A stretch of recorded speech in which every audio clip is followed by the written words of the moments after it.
예, 안녕하세요. 저는 SG에서 윈도우즈 임베디드 기술 지원을 담당하고 있는 김대환이라고 합니다. 오늘 여러분께 소개해드릴 내용은 임베디드 디바이스를 위한 빅데이터 활용법에 대한 이야기를 하고자 합니다. 간략하게 빅데이터에 대한 기본적인 내용을 이야기하고요. 그리고 좀 범용적으로 활용된 사례들을 살펴보고 그 사례들을 통해서 여러분들의 이제 디바이스에 어떻게 적용시킬지 그런 것들도 간략하게 알아보고요. 그리고 좀 그런 다른 사례들을 보면서 여러분들이 좀 많은 아이디어를 좀 얻어가셨으면 하는 그런 자리가 되었으면 좋겠습니다.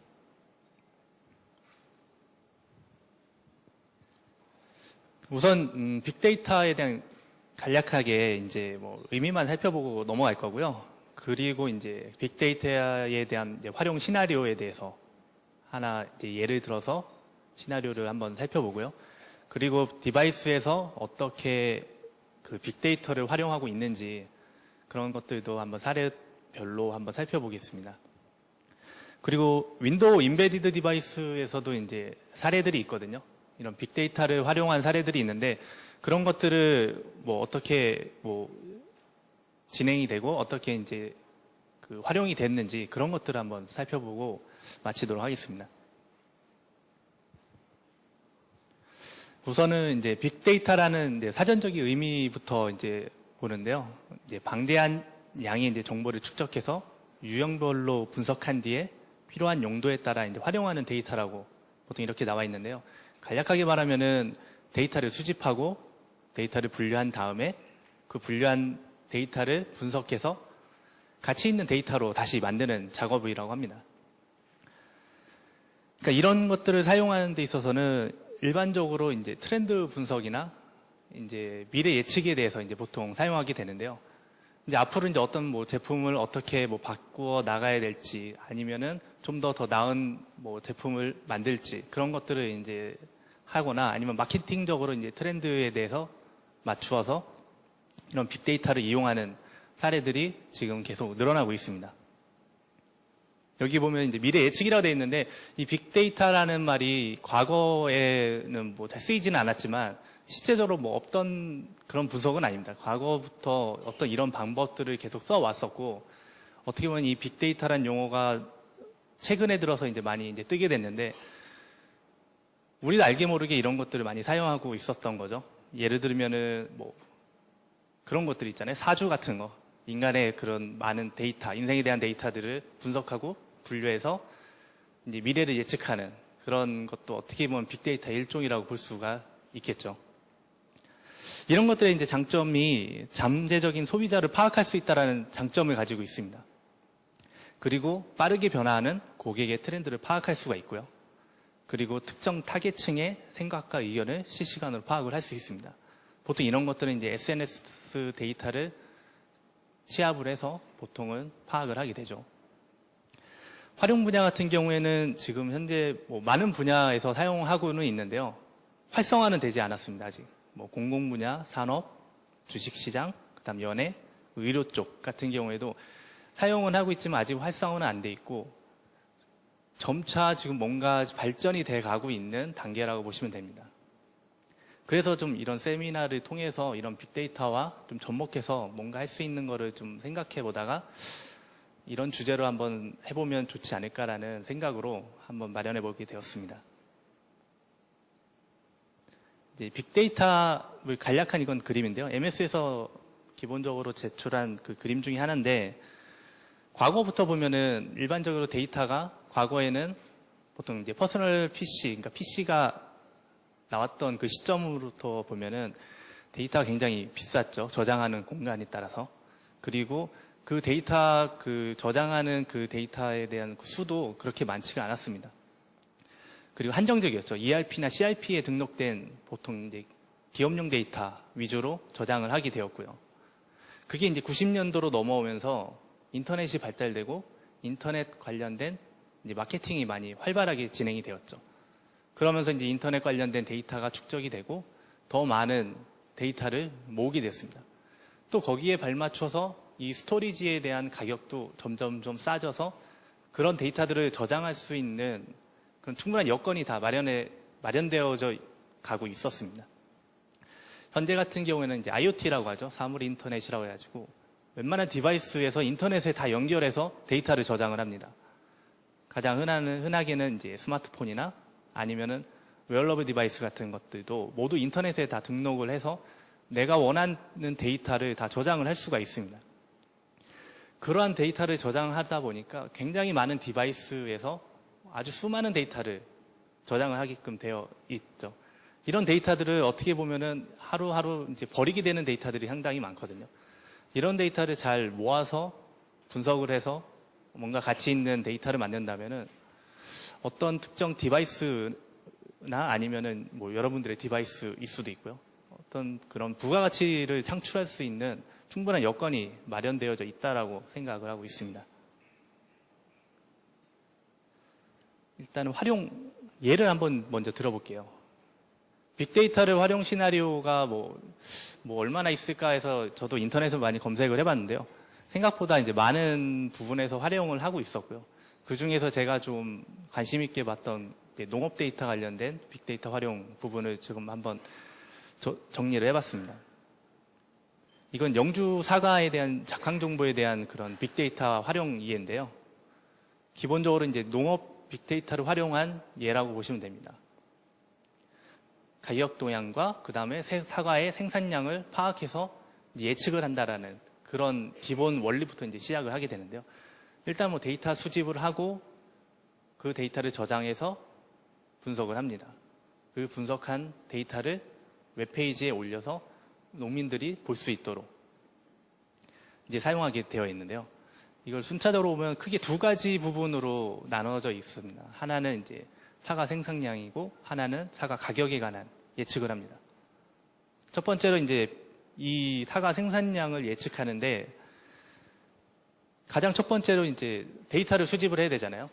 기본적으로 기상청에 있는 기후 데이터를 수집을 합니다. 그리고 그 기후 데이터와 맞물려서 그 영주 지역의 사과 생산량을 같이 파악을 합니다. 그러면 이제 나오겠죠. 어떤 기후에서 얼마만큼의 사과 생산량이 나오는지. 과거부터 그게 정리가 돼 나가고 있는 겁니다. 그리고 이제 기후 데이터하고 생산량에 대한 상관관계가 나오면은 그 데이터를 가지고 이제 농업진흥청이나 농업관측센터 같은 자료를 이제 참조를 해서 최적의 사과 재배 환경을 이제 구축을 하게 되는 거죠. 그렇게 해서 이제 어떤 그 기후에 따라서 재배 환경도 바뀌겠죠. 그런 재배 환경을 바뀜으로써 농업이 좀 더 활성화되고 그 다음에 이제 수확량이 좀 늘어날 수 있는 그런 기회가 될 수 있는 그런 빅데이터 활용입니다. 그리고 또 하나는 여기서 보면은 그런 것들을 미리 예측을 함으로써 요즘 이제 날씨에 대한 기후 변화를 보고서 다음 달에는 사과 생산량이 어느 정도 될 것이다라고 미리 예측할 수 있고 여기 그래프 같은 경우에는 이쪽 그래프 같은 경우에는 실제로 웹페이지에서 제공하는 정보입니다. 즉 이번 달에 대한 그 사과 생산량과 다음 달 예측 범위에 대한 그래프가 나오게 되는 거죠. 그런 빅데이터를 활용해 가지고 사과 생산량을 예측을 할 수 있으면은 그 다음에는 가격을 예측을 할 수가 있습니다. 어떻게 보면은 이런 빅데이터 활용 범위에서 가장 중요한 부분 중에 하나가 이런 가격적인 요소가 가장 크죠. 사과 가격 같은 경우에는 보통 도매 가격하고 실시간으로 이제 경매 가격 같은 것들을 수집을 해서 파악을 합니다.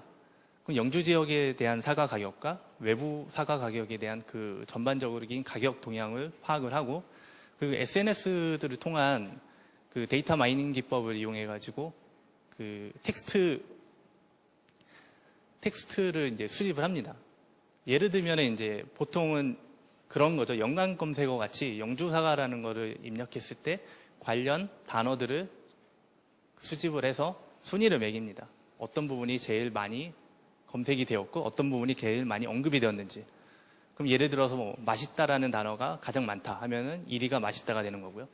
그 다음에 뭐 비싸다라고 만약에 표시가 되면은 뭐 2위가 이제 비싸다고 이제 해가지고 리스트업이 쭉 나옵니다.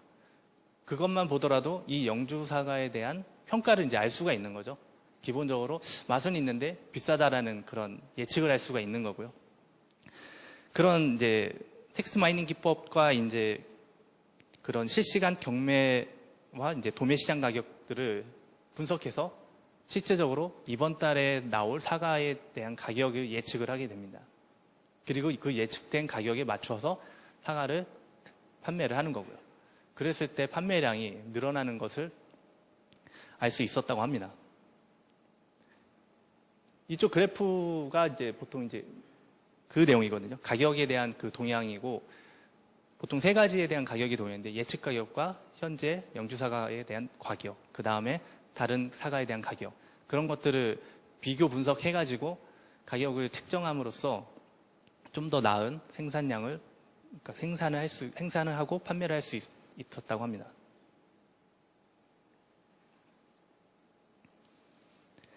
그러면 이제 예를 또 다른 데서 이제 들어보는데요. 디바이스에서 이제 빅데이터 활용에 대한 예입니다. 어떻게 보면 디바이스에서 가장 많이 쓰는 건 스마트폰이죠. 스마트폰에서도 이제 앱 관련된 그런 빅데이터 활용이 좀 많이 있었는데, 좀 몇 가지를 좀 소개해 드리려고 제가 좀 예를 가져왔습니다. 좀 SNS 게임들 많이 아시죠? 제가 한 가지 예를 들었지만, 이뿐만 아니라 다른 게임들도 대부분 이제 이런 빅데이터를 활용해서 보통 만들게 되는데요. 일반적으로 이제 그 사용자에 대한 유저 계정과 그 다음에 아이템 같은 거나 아니면은 접속 시간, 그런 것들을 다 저장을 합니다. 어떻게 보면 기본적으로 다 저장을 하죠. 근데 그런 것들을 저장하고 끝내는 것이 아니라 그 데이터를 분석을 합니다. 어느 시간대에 가장 많이 접속을 하고 어느 시간대에 사람들이 접속을 안 하는지 그거를 이제 파악을 하고, 그리고 어떤 아이템을 또 사람들이 많이 판매를 하고 어떨 때는 어떻게 하는지를 미리 예측을 하게 되는 거죠. 그걸 통해서 일주일에 한 번씩 업데이트를 진행을 합니다. 이번에는 어떤 것들이 필요하다. 그런 이제 자체 회의를 이제 하겠죠. 그리고 이제 거기에 맞추어서 이제 아이템 같은 것도 출시를 하고요. 요즘 이제 SNS 게임 같은 거 해보시면은 대부분 이제 점심이나 저녁 때 되면 알림이 울릴 거예요. 대부분 이제 사람들이 가장 많이 하는 시간대가 바로 점심하고 저녁 시간대 가장 많이 하기 때문에 그 시간대 되면은 뭔가 이제 이벤트적으로 접속을 유도하기 위해서, 접속을 어떻게 보면 극대화하기 위해서 계속 그렇게 이제 이벤트를 진행을 하고 있는 거죠. 그런 것들이 이런 빅데이터를 활용함으로써 얻는 이익을 극대화시키는데 도움을 주고 있습니다. 그리고 두 번째로는 이 모바일 앱에서 이제 또 빅데이터를 활용한 예인데요. 이건 이제 텍스트 마이닝 기법을 통해 가지고 일반적인 스마트폰에서 이제 저장되어 있는 뭐 카카오톡에 대한 대화 내용이라든가 아니면 메시지나 아니면 라인 같은 그런 메시지 같은 것들을 저장을 할 수가 있습니다. 그래서 내가 원하는 상대방과 대화 내용을 저장해서 이 앱에서 그 내용을 분석을 해줍니다. 단어를 이제 분석을 해주겠죠. 단어마다 또 그런 분위기들이 있잖아요. 사랑스러운 단어, 포근한 단어, 싫어하는 감정에 대한 단어, 그런 것들을 미리 다 분류를 해놓고 그 단어를 정렬을 하게 되는 거죠. 그래서 이 사람과 나의 감정에 대한 평가는 몇 프로이고 호감도는 몇 프로이고 그런 것들을 이제 파악해주는 좀 재미난 앱입니다. 이거 같은 경우에는 이제 보통 처음 만나거나 아니면은 좀 많이 친한 사람이 아닌 경우에 좀 잘 맞는 것 같고요. 저 같은 경우는 이제 가까운 사람, 이제 만약에 와이프랑 이제 대화한 내용을 만약에 넣게 되면은 정말 사이가 안 좋더라고요. 그게 대화 내용이 간단해지잖아요. 그러면 그런 것들이 어떻게 보면은 그 빅데이터가 아무리 발달이 되더라도 그런 감정까지는 표현해주지는 못할 것 같고요. 일반적으로는 그냥 평범한 대화 내용에 대한 그런 그 감정평가로 하기에는 상당히 좀 재미나게 봤던 그 앱 중에 하나였습니다. 그리고 하나 더 이제 보자면은 영화를 추천해주는 앱인데요. 이 앱은 이제 처음에 시작하면은 제일 먼저 그 영화를 그 평가를 합니다. 기본적으로 20개 이상 이제 평가를 하라고 하는데 랜덤으로 영화가 쭉 나와요. 그래서 내가 봤던 영화는 그 별을 몇 개 줄지를 파악을 하는 겁니다. 그래서 그 내가 안 본 영화는 패스하고 내가 본 영화만 평가를 하게 되면은 나에 대한 이제 취향이 나오는 거죠. 내가 좋아하는 영화에 대한 취향이 나오고 어떤 장르의 영화를 좋아하고 어떤 배우가 있는 영화를 좋아하는지에 대한 그런 분석이 나옵니다. 다만 이제 20개 가지고는 좀 정확하지는 않고요. 여기서도 이제 계속 유도를 합니다. 20개를 하면은 10개만 더하면 뭐 더 정확해진다. 또 10개, 30개 하면은 또 10개만 해서 저도 한 120개 정도 한번 한 적이 있는데 상당히 좀 유사하게 나오긴 하더라고요. 어떻게 보면 당연한 것이 내가 좋아하는 영화들은 당연히 별을 많이 줄 것이고 내가 별로 좋아하지 않는 영화들은 별을 낮게 주니까 거기에 맞추어서 그 사람의 성향을 파악하고 거기에 맞는 영화를 추천해 주는 거죠.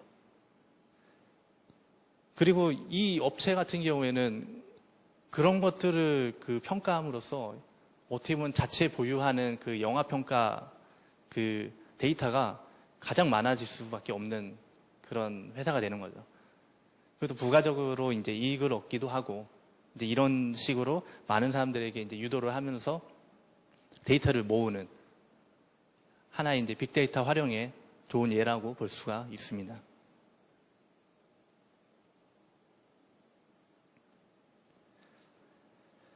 디바이스에서 이제 너무 스마트폰 얘기만 하는 것 같아서 좀 다른 부분을 얘기하자면은 웨어러블 디바이스에서도 이미 빅데이터를 사용을 하고 있습니다. 사실 이제 많은 부분에서 이제 활용을 할 수가 있는데 이게 좀 약간 민감한 부분이 개인정보 관련된 부분들이 이제 걸려 있다 보니까 그런 것들이 조금은 좀 꺼려하는 부분들이 좀 없지 않아 있습니다. 그래서 이제 이런 그 웨어러블 디바이스 같은 경우는 정보 공유를 그 동의한 유저에 한해서 데이터 수집을 하는 그런 단체가 있더라고요. 그래서 거기에서 이제 그런 데이터를 모아서 하나의 빅데이터화를 시켜서 분석한 거를 유료화 서비스를 하거나 아니면 동의한 사람에게는 무료로 제공해 주거나 그런 식으로 이제 제공을 하고 있습니다. 그러니까 예를 들어서 이런 시계 같은 장비 보면은 기능이 굉장히 단순해요. 그냥 뭐 이동거리라든가 내가 얼마만큼 걸었는지, 그 다음에 GPS가 들어가 있는 장비 같은 경우에는 이제 실제적으로 거리량뿐만 아니라 어떻게 걸었는지에 대한 이제 지도로 이제 다 표시가 되고요. 그리고 거기에 따른 칼로리 계산, 운동량, 그리고 이제 잠잘 때 그 수면 체크를 해줍니다. 잘 때 내가 얼마만큼 뒤척였는지에 대한 판단으로 이 사람이 얼마만큼 깊은 잠을 잤는지를 판단하더라고요. 그래가지고 이 시계 내에 이제 진동 센서가 얼마만큼 움직였는지를 파악해가지고 얼마만큼 양질의 잠을 잤는지 그렇게 파악을 하는 시스템이 되어져 있더라고요. 그래서 그런 것들을 제공해서 보통 이제 웹페이지에 저장을 해서 그날 이제 체크를 하게끔 되어 있는데 그런 데이터가 만약에 본인의 데이터만 보통 쓸 수 있는 게 아니라 다른 사람들의 데이터까지 쓸 수 있게 된다라면은 굉장히 큰 양의 데이터가 나오겠죠. 그럼 그 양도 어떻게 보면 무시할 수 없는 양이고 엄청난 이제 빅데이터 생산자가 될 수가 있는 거죠. 그렇게 되면 이제 이것과 연관되어 이제 헬스케어 시장 쪽에서도 뭔가 연계되거나 콜라보레이션이 이루어진다라면은 상당히 좋은 성과가 있을 거라고 생각을 하고 있습니다.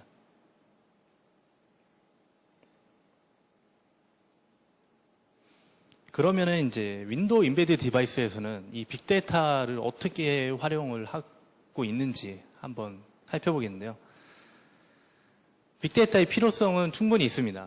어떻게 보면은 지금 현재 많은 업체들이 고민하고 있는 단가전 경쟁 같은 거나 새로운 부가가치 창출을 위해서 어떤 디바이스를 뭐 만들어야 될 것인지 그런 것들이 계속 고민이실 거예요. 그런 것들을 좀 더 효율적으로 이제 관리하기 위해서 이런 빅데이터를 활용한 인텔리전트 시스템으로 가는 것을 MS에서는 한 2, 3년 전부터 계속 이제 유도를 해 나갔었죠.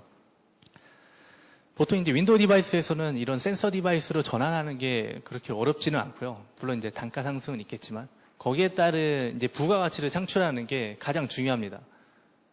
단가는 올랐는데 실제적으로 거기서 어떠한 이익을 얻지 못한다라면은 그건 손해죠.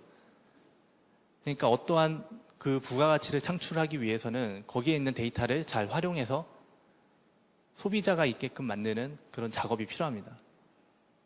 모두 이제 알고 계신 내용이긴 하지만 이 내용만 해결이 된다라면 이 빅데이터라는 게 굉장히 크게 발달이 되고 디바이스에서도 굉장히 큰 역할을 할 것 같은데 상당히 많은 고민을 하고 있는 부분 중에 하나입니다.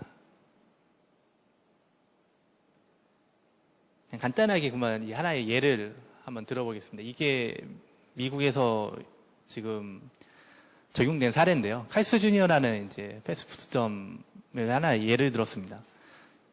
이거 같은 경우는 그 전 세계적으로 1,100여 개 정도의 매장이 있고 그 라스베가스 내에서만 38개 매장이 있다고 합니다. 굉장히 큰 매장을 가지고 있는데요. 여기서 들어간 이제 포스 시스템이 이제 포스레디하고 DID는 윈도우 7을 이용해서 각각에 대한 SQL 서버로 다 접속을 하게끔 연결이 되어 있습니다. 어떻게 보면 뭐 다른 데서도 마찬가지겠지만 그날 매출이나 그날 판매된 기록 같은 경우는 다 당연히 저장이 되겠죠. 그런 저장뿐만 아니라 기본적으로 시간대별 아니면 날씨별 그런 데이터까지 다 저장을 하게 됩니다. 그래서 이제 분석을 하게 되죠. 어느 날은 어떻게 판매가 되었는데 어떤 날은 얼마만큼 뭐 적게 팔리더라. 그런 거에 대한 분석이 이루어지는 거고요. 그 다음에는 어떤 매장에서는 특별한 메뉴가 더 잘 팔리고 어떤 매장에서는 그 메뉴가 안 팔리고 그런 것들을 그 메인 통제 하에서 관리하면서 각 매장마다 데일리 메뉴를 따로 만들 수가 있습니다. 그리고 그 데일리 메뉴를 하면서도 이제 할 수 있는 게 여기서도 마찬가지로 SNS 데이터 같은 거를 텍스트 마이닝을 활용하면은 해당 그 매장에 대해서 어떤 그 메뉴가 베스트 메뉴인지 알 수 있거든요. 그런 것들을 활용해 가지고 뭐 반짝 세일이라든가 아니면 이벤트 같은 거를 진행할 수도 있고요. 그리고 이제 DID 같은 거에서 이제 집중적으로 이제 광고를 때려줄 수 있는 그런 시스템을 갖추고 있습니다. 그리고 이제 매장별로 이제 판매되는 게 다 틀리다 보니까 그 매장별 그 식품에 대한 그 재고 관리들이 굉장히 탄력적으로 이루어질 수가 있고요. 그럼으로써 이제 버려지는 음식이나 버려지는 재료가 식재료 같은 것들을 줄일 수 있었다라고 합니다. 실제적으로 이 시스템을 적용하면서 뭐 이득이 팍 늘어났다기보다는 거기에 따른 그 다른 경쟁 업체보다는 좀 더 비용을 절감시킬 수 있었다라는 게 좀 핵심인 것 같습니다. 하나 더 든다면 이 코오퍼레이티브 그 그룹 같은 경우에는 영국에 있는 그 협동조합인데요. 그러니까 협동조합형 마켓이라고 보면 됩니다. 약 600만 명 정도에 대한 회원이 있고 여기서도 마찬가지로 포스레디를 이용해서 포스 장비를 만들고 거기에 대한 이제 SQL 서버로 접속해서 데이터를 수집을 합니다. 이 같은 경우는 마켓이기 때문에 그날 데이터가 굉장히 이제 중요하게 되죠. 실시간적으로 뿌려지는 가격도 매우 중요합니다. 요즘 이제 저희 나라 그 유명한 마트 2개에서 이제 그런 거 많이 하잖아요. 자기네 물건이 다른 마트에서보다 이제 싸게 팔면은 차이 나는 금액만큼 돌려주겠다라는 그런 마케팅 같은 거 많이 하잖아요. 실제적으로 여기 같은 경우는 그런 것들을 실제적으로 SNS나 아니면 인터넷을 통해서 계속 조사를 하고 데이터를 수집을 합니다. 그리고 거기에 따른 최저가를 책정을 하고 그거를 실시간적으로 데이터를 보내서 가격을 수정을 하게 되는 거죠. 그래서 항상 낮은 가격에 좋은 제품을 공급할 수 있는 그런 그 시스템을 가지고 있는 그런 회사입니다. 여기도 마찬가지로 윈도우즈 인베디드 디바이스가 다 들어가 있고요. MS의 인텔리전트 시스템이 구축이 되어 있는 상태입니다. 이런 식으로 이제 사례들이 좀 몇 가지가 있는데요. 활용 방안이라고 하면은 뭐 여태까지 말했던 것들을 뭐 요약하는 정도밖에 안 되는데 일단 데이터를 수집하고 분석하는 게 어떻게 보면 답니다. 근데 어떤 데이터를 수집하느냐 그게 이제 가장 핵심이죠. 일반적으로 SNS 데이터도 굉장히 중요한 데이터가 될 수가 있고요. 그 다음에는 실제 데이터. 이 실제 데이터라는 거는 뭐 매장 내에 실제로 매출이 일어난 그 데이터이기 때문에 그것들은 뭐 당연히 저장이 되는 것이고 그것뿐만 아니라 주변 데이터까지 다 저장을 하는 겁니다.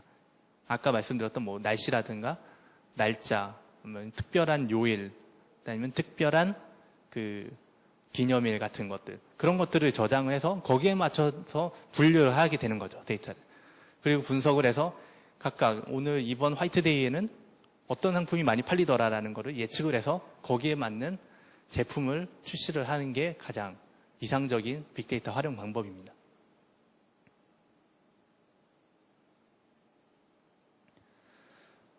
활용 분야 같은 경우에는 지금까지 말씀드린 분야 뿐만 아니라 좀 몇 가지만 더 소개시켜 드린다면은 그 음성인식 관련된 부분들도 빅데이터를 많이 활용을 합니다.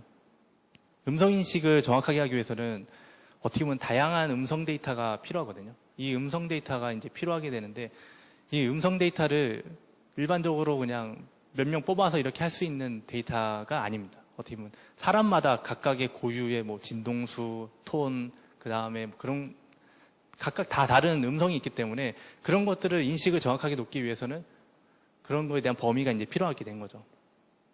이런 음성 DB 같은 거를 활용할 수 있다라면은 좀 더 정확한 음성 인식 엔진을 만들 수가 있겠죠. 어떻게 보면 활용할 수 있는 부분 중에 하나가 이런 뭐 SRS나 아니면은 뭐 카드사, 보험사 같은 데서는 보통 이제 전화 통화했을 때 다 저장이 되잖아요. 그런 저장된 데이터만 어떻게 활용할 수만 있어도 굉장히 큰 데이터를 얻을 수가 있는 거죠. 그러면 좀 더 안정적이고 인식률이 좋은 음성 인식 엔진을 만들 수가 있겠죠. 리테일 마켓 같은 경우에는 아까 그 소개시켜드렸던 그런 내용들, 트렌드 분석이라든가 상품 수요, 재고, 그 다음에 이제 선호도를 예측해서 이제 뭐 데일리 메뉴라든가 이제 이벤트 같은 것들을 활용해가지고 좀 더 나은 그 제품을 판매할 수 있도록 만들어주는 서비스입니다. 이 도로교통 상하 서비스 같은 경우에는 GPS 데이터를 활용하는 건데 이 데이터 활용하는 게 상당히 좀 애매합니다. 많은 부분에서 이제 쓰게끔 하게 되는데 좀 개인정보와 연관돼 있어가지고 쉽게 사용을 또 못하고 있는 부분이죠.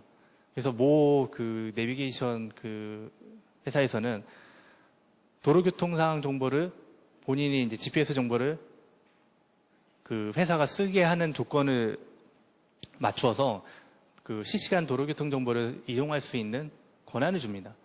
그럼으로써 이제 그거를 활용해가지고 서로 연계돼서 그 실시간 정보를 이제 뿌려주는 건데요. 그런 것들이 이제 점차 발전이 되고 데이터가 쌓이게 되면은 좀 더 많은, 좀 더 정확한 그런 도로교통 정보를 알 수가 있겠죠. 의료 서비스 같은 경우에는 웨어러블 디바이스하고 이제 연계돼서 활용되는 분야가 상당히 클 것 같고요. 광고 마케팅 같은 경우에는 좀 더 DID 같은 거에 센서 디바이스를 좀 더 활용해가지고 좀 더 정확한 광고를 하게 된다라면은 활용도 부분에서도 굉장히 또 클 것 같습니다.